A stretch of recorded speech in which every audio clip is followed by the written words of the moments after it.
Wah, salve saudara-saudari, sahabat Silmu Katolik yang terkasih.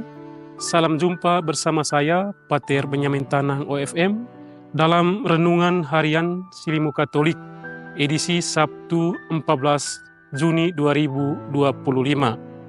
Mari kita mengawali hari ini dengan mendengar dan merenungkan sabda Tuhan, sambil kita mempersembahkan doa-doa kita kepada Allah.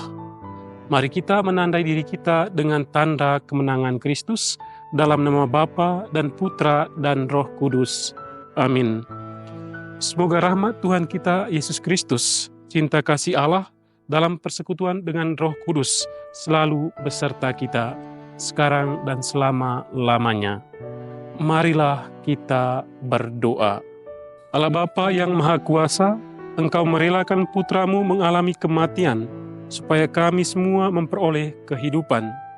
Semoga pengorbanan putramu menjiwai kami untuk tetap tinggal di dalam Dia dan hidup sebagai ciptaanmu yang baru. Sebab Dialah Tuhan pengantara kami, yang bersama dengan Dikau dalam persatuan Roh Kudus, hidup dan berkuasa Allah sepanjang segala masa. Amin.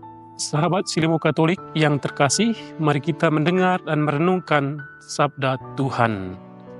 Tuhan sertamu dan sertamu juga. Inilah Injil Yesus Kristus menurut Matius. Dimuliakanlah Tuhan.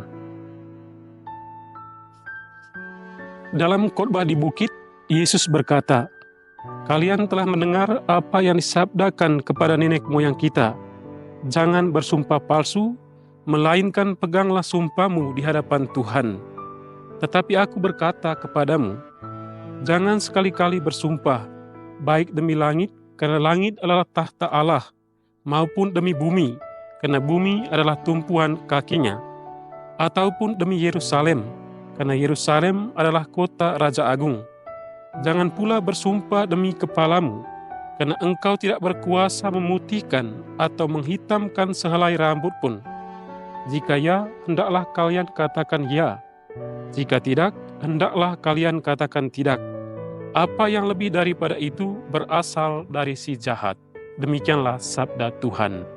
Terpujilah Kristus. Sahabat Silmu Katolik yang terkasih, tema renungan kita pada kesempatan ini berkata jujur dan benar akan membebaskan kita. Dalam Injil hari ini, Yesus mengatakan kepada para murid-Nya dan kita semua, supaya jangan bersumpah demi apapun.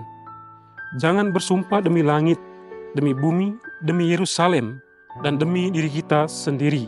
Orang yang mengucapkan sumpah terkadang tidak mampu melaksanakan apa yang telah diucapkannya. Bagi Yesus, berkata jujur dan benar itu lebih penting dan berguna daripada mengucapkan sumpah palsu. Kata Yesus, "Jika ya, hendaklah kamu katakan ya. Jika tidak, hendaklah kamu katakan tidak. Lebih daripada itu berasal dari si jahat." Yesus mengajak kita untuk hidup jujur dan berbicara benar dalam kehidupan sehari-hari, karena Dia sendiri setia melakukannya. Dia adalah sumber kebenaran bagi kita umat-Nya. Mengenal kebenaran dari Tuhan adalah kunci untuk hidup yang bermakna dan penuh kebebasan. Yesus Kristus pernah berkata kepada para murid-Nya, "Kebenaran akan memerdekakan atau membebaskan kamu. Segala sumpah palsu, kebohongan-kebohongan yang kita ucapkan tidak dapat mengalahkan Tuhan yang adalah sumber kebenaran kita. Tetapi sebaliknya, kebohongan-kebohongan itu mendatangkan penderitaan bagi kita. Hati kita tidak tenang. Kita terus berpura-pura baik agar kesalahan kita tidak dilihat dan diketahui oleh orang lain. Kita mungkin sering mendengar kalimat ini, jujur itu tidak berat. Lalu, mengapa kita sering berkata tidak benar dan jujur terhadap sesama? Kita sering jatuh dalam sikap demikian karena kita tidak berani membuat komitmen dan tidak bertanggung jawab. Kejujuran dan kebebasan selalu menuntut tanggung jawab dan komitmen dari kita. Sahabat Silmu Katolik yang terkasih, sebagai orang beriman, kita perlu belajar dari Yesus Kristus Tuhan kita. Yesus selalu menepati janjinya. Dia berjanji kepada para murid-Nya bahwa Dia akan mengutus Roh Kudus untuk mendampingi mereka Roh yang memampukan mereka berani untuk mewartakan kasih dan kebaikan Tuhan kepada semua orang. Janji itu ditepatinya. Roh Kudus turun atas diri para rasul dalam rupa lidah-lidah seperti nyala api. Allah Bapa berjanji untuk menyelamatkan umat manusia. Maka Ia mengutus putranya yang tunggal ke tengah manusia untuk membebaskan dan menyelamatkan manusia. Di dalam pengajarannya, Yesus selalu berbicara benar. Yesus membangkitkan anak Yairus, seorang kepala rumah ibadat.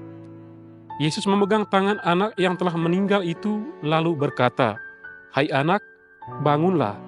Saat itu juga anak itu bangkit berdiri dan berjalan. Sebagai pengikut Kristus, hendaklah kita memiliki sikap jujur dan berkata benar dalam kehidupan sehari-hari, dalam situasi apapun. Dengan demikian kita akan memperoleh kebebasan. Yakinlah bahwa Tuhan selalu berpihak kepada orang yang bersikap jujur dan berkata benar. Maka kalau ya, katakan ya, kalau tidak, katakan tidak. Amin. Sahabat Silimo Katolik yang terkasih, mari kita bersatu dalam doa penutup. Marilah berdoa. Allah Bapa Maha Pengasih, dalam Ekaristi ini Engkau mendamaikan kami dengan Dikau. Semoga kami dapat hidup berdamai dengan sesama kami dan membawa damai-Mu ke tengah kehidupan, hingga kami semua bersatu dalam damai-Mu yang abadi, dengan pengantaran Kristus Tuhan kami. Amin. Sahabat Silimo Katolik yang terkasih, mari kita akhiri renungan ini dengan mohon berkat dari Tuhan. Tuhan sertamu dan sertamu juga. Semoga kita semua, orang-orang yang kita doakan, segala aktivitas kita sepanjang hari ini dibimbing dan diberkati oleh Allah yang Maha Kuasa, Bapa dan Putra dan Roh Kudus. Amin. Sahabat Silimo Katolik yang terkasih, pergilah dalam damai sambil memuliakan Tuhan dengan hidupmu. Syukur kepada Allah.